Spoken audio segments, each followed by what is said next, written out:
विद्यार्थियों, कक्षा 10वीं के विषय बीजगणित में आपका हार्दिक स्वागत। लास्ट वीडियो में आपने प्रॉब्लम सेट 5 के क्वेश्चन नंबर 7 तक के वीडियो आपने देखे हैं और आई होप कि आपको सवाल समझ में आया है। विद्यार्थियों, अब हम शुरू करते हैं अगला सवाल। और अगला सवाल इस प्रकार से दिया हुआ है,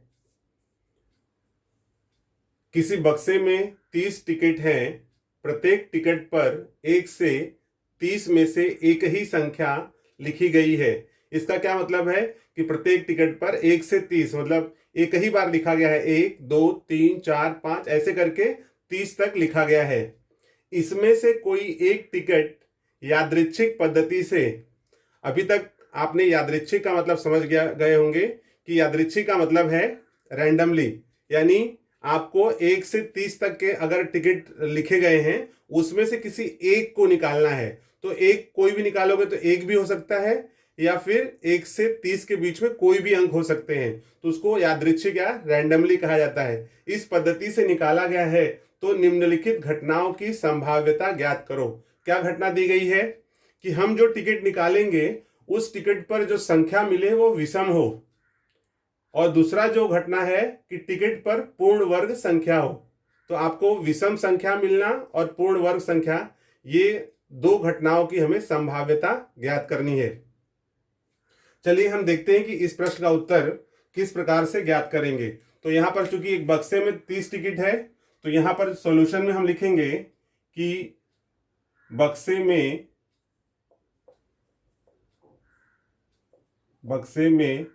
1 से 30 अंक तक के टिकट हैं, इसलिए यस बराबर, यस क्या हो जाएगा, नमूना अवकाश। तो नमूना अवकाश में हम लिखेंगे 1 2 3 4 5 6 7 8 9 10 11 12 13 14 15 16 17 18 19 20 21 22 23 24 25 26 27 28 29 30। विद्यार्थियों, दिया हुआ है कि बक्से में 1 से 30 अंक है, तो हमारा नमूना अवकाश जो होगा, यस बराबर आप 1 से लेकर 30 तक के अंक लिख लीजिए। Therefore number of S, total कितने नंबर हो गए, 30। तो हमें नमूना अवकाश मिल गया है, जो उसकी संख्या है वो 1 से 30 तक की, उसको हमने लिख दिया number of S equals to 30। अब हम आगे चलेंगे और देखेंगे घटनाओं के बारे में। तो घटना क्या दिया हुआ है कि टिकट पर विषम संख्या मिलना। तो यहां पर पहली घटना है कि माना ए विषम संख्या मिलना। विद्यार्थियों, हम देखते हैं कि ए में कितने अंक हैं जो विषम संख्या दर्शाएंगे। तो देखिए यहां पर विषम संख्या है, यहां आप ले लोगे 1 3 5 7 9 11 13 15 17 19 21 23 25 27 29। इस प्रकार से विद्यार्थियों, ये हमने 1 से 30 तक के बीच में जो अंक दिए गए हैं उनमें से हमने ले लिया विषम संख्या। आइए गिनते हैं कितना है।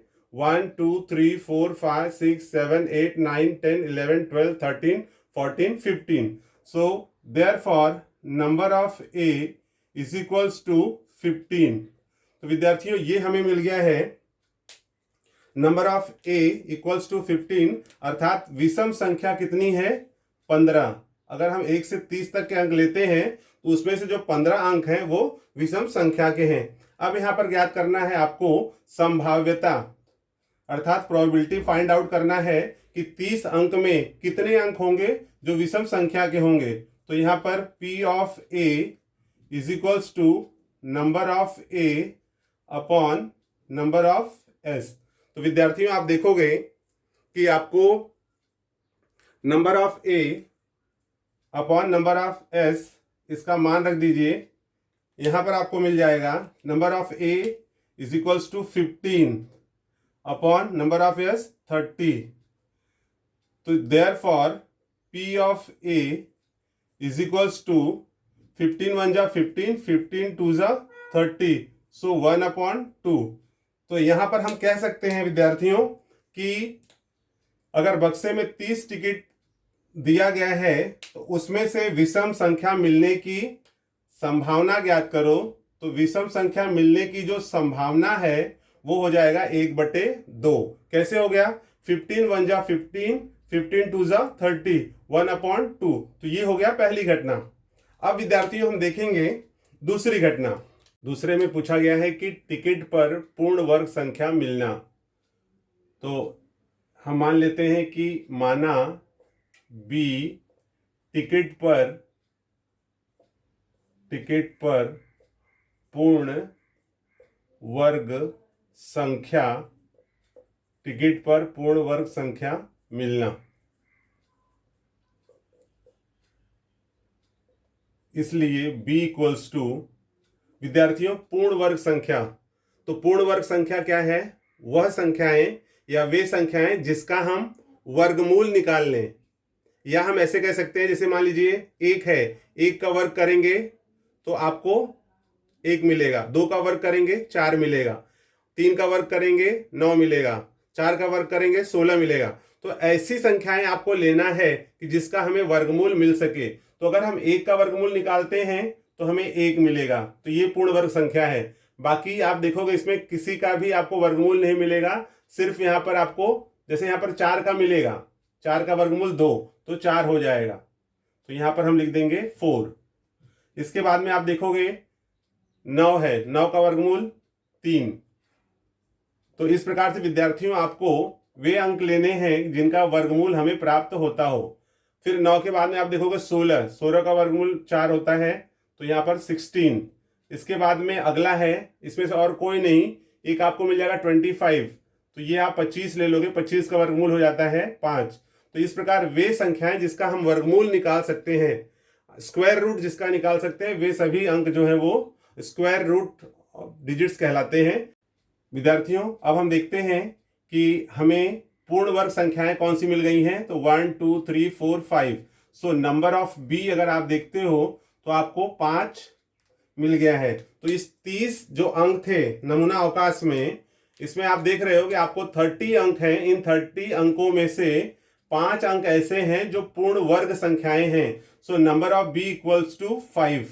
ओके, अब ये हमें पूर्ण वर्ग संख्याएं तो मिल गई। अब हमें क्या ज्ञात करना है कि जो संख्याएं मिली हैं 30 में से पूर्ण वर्ग संख्याओं का नमूना अवकाश तो हमने देखा कि 30 है। अब हमें देखना है कि संभाव्यता क्या होगी। तो इसका फॉर्मूला है P of B is equals to number of B upon number of S। अब यहां पर हम वैल्यू सब्स्टिट्यूट कर देते हैं।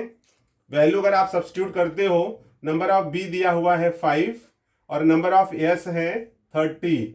सो 5 1 जा 5 और 5 6 जा 30। Therefore P of B is equals to 1/6। तो इस तरह से विद्यार्थियों यह जो प्रश्न है वो हल होता है। आई होप स्टूडेंट्स कि आपको सवाल समझ में आया है। यदि आपको सवाल समझ में आया है तो इसे शेयर करना न भूलें, साथ में चैनल को सब्सक्राइब कर लें और बेल आइकन जरूर प्रेस करें, जिससे आपको समय समय पर नए सवालों के जो वीडियो हैं वो आपको प्राप्त होते रहें।